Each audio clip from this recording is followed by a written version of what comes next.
Before we go inside for our tour of the interior of the 727-200, we'd like to remind you once again that aircraft equipment is designated left or right as though facing the front of the aircraft, and seat rows are numbered forward, aft.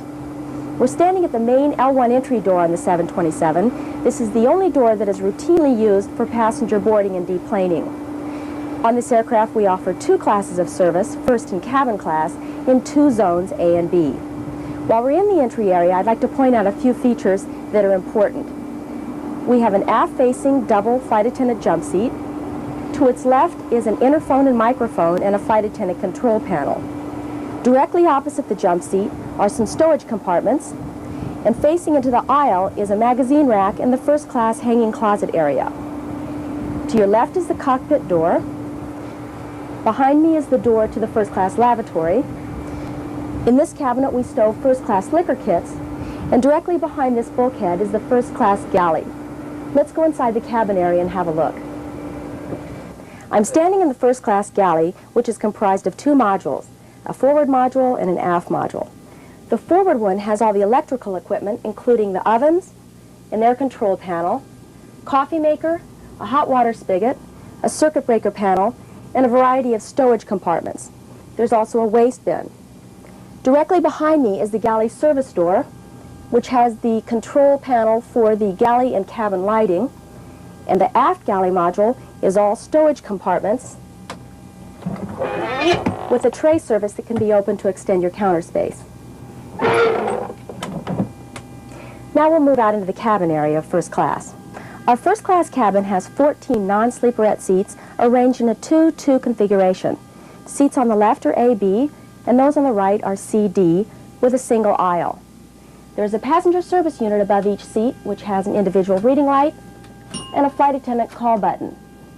The seat recline control button is located in the armrest, and for the first rows of seats, the passenger tray table is also in the armrest, while for the remainder of the seats, the tray tables are in the seat backs. There are overhead bins, which extend the length of the aircraft, and at the very back of the cabin is a closet on each side, which separates first class from cabin class. Now we'll move into cabin class. B zone holds 131 cabin class passengers, and the seats are arranged 3-3. Seats on the left are A, B, C, and those on the right are D, E, F. Just as in first class, there's a passenger service unit overhead, which has an individual reading light and a flight attendant call button. The seat recline control button is located in the armrest.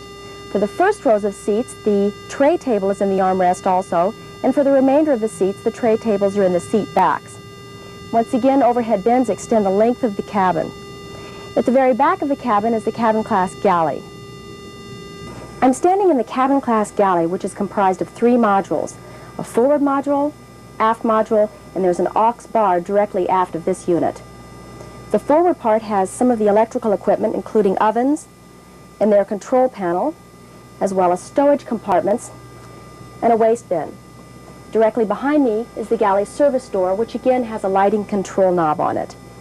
This aft unit is strictly stowage with a variety of compartments. Now we'll move aft, and I'll show you a few more items toward the rear of the aircraft. To my left is the Aux Bar that I mentioned earlier. It has the coffee makers, circuit breaker panel, and a variety of stowage locations. Beneath the counter is the location to stow the two cabin class bar carts. There are two cabin class lavatories here at the back, and the second flight attendant jump seat with its interphone, microphone, and control panel.